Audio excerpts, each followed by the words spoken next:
Salut à tous, les vacances sont terminées pour mon invité du jour qui va enchaîner ces prochains mois Roland-Garros, le Tour de France et les JO de Rio. Bonjour Laurent Luyat. Salut Julien. Bon, je moque de vous, mais quand vous n'êtes pas à l'antenne et vous écrivez des livres, celui-ci, on va en parler dans quelques instants. Mais l'actu de la semaine, c'est le départ de Gérard Rolls à la retraite. Vous dites quoi aujourd'hui? Salut l'artiste. Ah oui, c'est une carrière assez incroyable. Ouais. Je pense qu'il n'y en aura plus beaucoup d'ailleurs des carrières comme ça. Parce que c'est vrai qu'il a commencé, il y avait 2 chaînes, donc il est tout de suite devenu une personnalité très connue.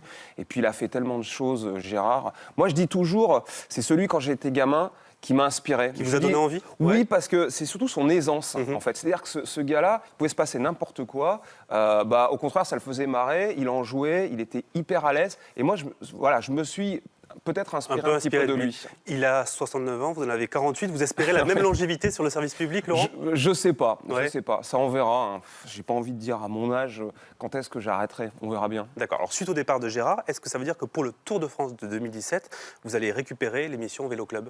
On l'a écrit ces derniers temps. Voilà, donc Village Départ, ça sera la dernière année, mais ça aura bien lieu cette année à 13h, il n'y a pas de souci, avec une programmation exceptionnelle qui s'annonce. Et donc, il n'y aura plus Village Départ en 2017 parce qu'il y aura les étapes en intégrale. C'est vrai que l'émission cartonne, mais on ne peut pas la faire à 11h du matin. Aujourd'hui, on ne peut pas demander aux artistes de se lever à 7h, de répéter à 9h du matin pour être à 11h. C'est plus possible. Donc, c'est vrai que je vais récupérer donc, le Vélo Club qui s'appellera, je pense, autrement, qui sera une autre formule.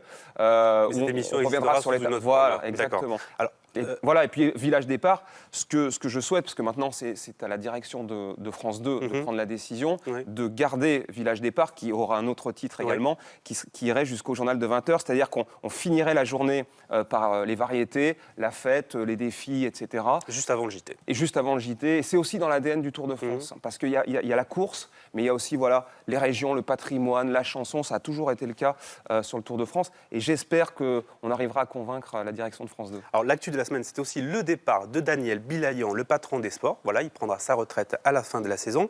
Quel est le profil idéal pour le remplacer?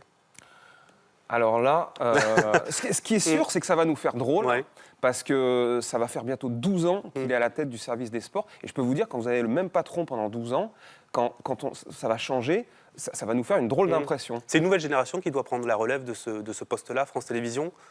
Peut-être un autre profil, parce que il faut faire évoluer les choses. Je sais pas, je pense que... On parle de Nathalie Iannetta. Est-ce que ce serait une bonne candidate pour ce poste? Nathalie Iannetta, qui était journaliste avant, qui est conseillère auprès de François Hollande depuis quelques mois. Je connais un petit peu aussi. Ce serait un bon profil pour le remplacer? Moi, je pense que, à mon avis, elle a les compétences, elle connaît très bien le sport. Et je pense qu'elle est très motivée, à mon avis. Et le fait qu'elle ait fait de la politique pendant quelques mois, c'est pas un problème, ça? Vous pensez, non, franchement? Je sais pas, je vous pose Parce que c'est par rapport au sport, je vois pas en quoi ça pourrait porter préjudice. C'est moins compliqué qu'avec la politique, évidemment, avec le journalisme politique. Ça. Elle passerait patronne de l'info, je vous dirais, c'est peut-être un problème. Là, franchement, pour patronne des sports, pourquoi pas? Oui, pourquoi pas. Pourquoi pas. Alors, on a sélectionné pour vous, Laurent, une image média de la semaine. On la regarde et on en parle tout de suite après. Ok. Sur M6, vivez 11 des plus belles rencontres de la compétition, dont le déterminant Suisse-France le 19 juin.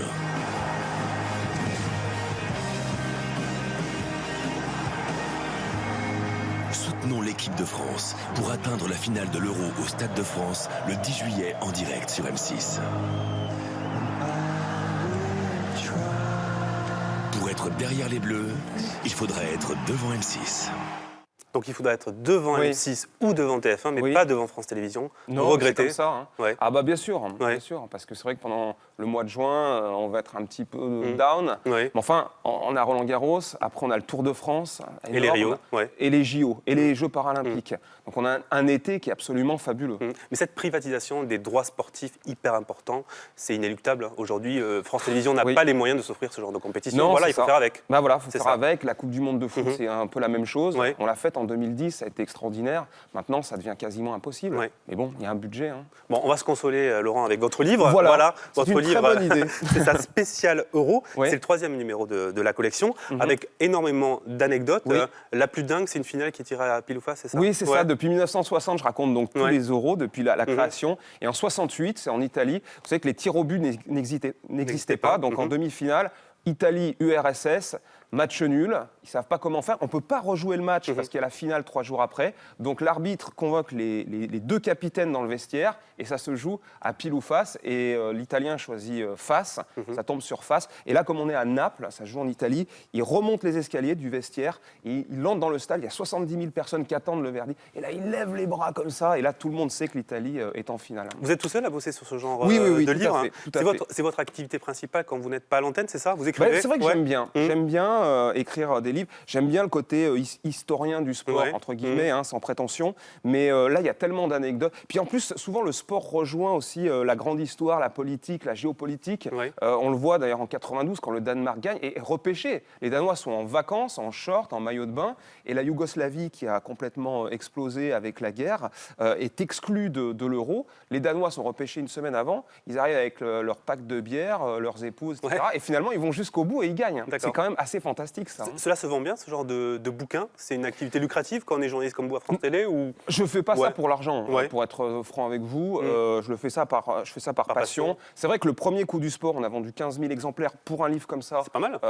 C'est un bon score. Là, j'espère qu'avec l'Euro, j'espère qu'avec l'équipe de France, je parle beaucoup de l'équipe de France, notamment aussi de la traversée du désert de 60 à 76, puis après les titres, évidemment, Platini, Zidane, etc. Mais voilà, j'espère que ça aura du succès en tous les cas. Ça me tient très, très à cœur. Alors, les JO de Rio sur France Télé, c'est le gros événement sportif, évidemment, de l'été. Ce sera 21 heures de direct par jour sur toutes les chaînes de France Télévisions, évidemment, à partir du 5 août. Quel sera, Laurent, votre rôle précis pendant cette compétition? Vous partez à Rio. Voilà, je pars à Rio et un petit peu comme d'habitude, je vais être l'encorman, un peu le chef d'orchestre en plateau. Donc ça va commencer à midi, heure française, donc avec Mathieu Lartaud, Clémentine Sala, il y aura un magazine. Ensuite, Mathieu va présenter jusqu'à 18h. Moi, je prendrai la relève de 18h jusqu'à 23h. Et ensuite, ce sera Cédric Baudou qui ira jusqu'au bout de la nuit. Voilà, donc un peu de renouvellement aussi. D'accord, donc vous êtes un anchorman, Laurent. Est-ce que vous vous considérez comme un journaliste sportif ou comme un animateur télé? Les deux. Les deux. Je pense qu'il faut être les deux. Quand on est présentateur, surtout sur le service public, vous savez, les gens qui nous regardent, je pense qu'il y a 90% des téléspectateurs qui regardent Roland Garros, qui regardent le tennis une fois dans l'année. C'est Roland Garros. Je pense que les JO, c'est un petit peu la même chose. Bien sûr qu'il faut parler aux pointus du sport. Il ne faut pas être trop spécialiste, c'est ça. Voilà. Donc c'est votre rôle d'animateur. C'est mon rôle d'animateur. Vous dites souvent que vous aimeriez animer une émission de variété. Oui. Ça peut arriver, ça, ou c'est impossible sur France Télévisions? Je le dis souvent, mais en fait, à chaque fois que je fais une interview, on vous pose la question. Me pose la question. Donc, en fait, j'ai l'impression c'est assez étonnant, assez inédit. Mais c'est-à-dire que c'est une passion depuis tout petit. C'est-à-dire qu'au départ, avant d'aimer le sport, je regardais les émissions de variété à la télé et dans ma chambre, je faisais mes propres émissions. Carrément. J'avais 10-11 ans, j'avais un micro qui était relié au magnétophone, etc. Je lançais les disques, j'interviewais, etc. Et ça, c'est mon rêve depuis tout petit, donc, que j'ai réalisé un peu avec Village Départ quand même. Donc si demain on vous propose de l'animation de The Voice sur TF1, vous foncez quoi? Nikos le fait quand même super bien, il faut quand même reconnaître. Mais est-ce que vous en parlez avec France Télévisions? Est-ce qu'on n'a pas l'habitude de ranger les animateurs et les journalistes dans des cases et c'est difficile de faire autre chose, clairement? C'est un petit peu ça. Voilà, on ne pense pas forcément à vous pour animer Prodige demain, quoi. Voilà, c'est vrai. J'en ai parlé à Vincent Mélé il n'y a pas très longtemps, d'ailleurs, je lui ai dit, il m'a écouté. Après, on verra bien. C'est vrai qu'il faudra qu'il y ait quelqu'un. Je pense que Village Départ, en tous les cas, c'est une émission où on peut voir, on peut dire si je suis bon ou pas bon dans l'animation, bien sûr. C'est exactement ce que j'aime, c'est-à-dire c'est en direct, en public. Il n'y a pas de prompteur. Pour moi, c'est ça. Une émission de variété de divertissement, c'est ça, quoi. C'est pas formaté, c'est en direct et surtout sans prompteur, quoi. Bon, on espère que la direction de France Télévisions vous entendra et vous regardera. Dernière question, Laurent. Vous êtes inquiet pour l'avenir de Stade 2 sur France 2? Pour l'avenir proche, non. Parce que l'émission va continuer l'année prochaine. Elle sera peut-être à un horaire légèrement avancé.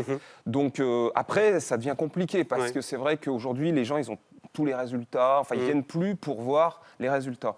Mais avancer l'horaire, c'est handicapant, non, pour Stade 2, face à la concurrence des matchs, des rencontres, etc. Mais on va bien voir. Peut-être qu'en étant plus magazine, je ne sais pas, peut-être qu'à cet horaire-là, ça va... On ne sait jamais, on peut avoir une bonne surprise. Il peut y avoir moins de téléspectateurs, mais la part de marché peut être intéressante.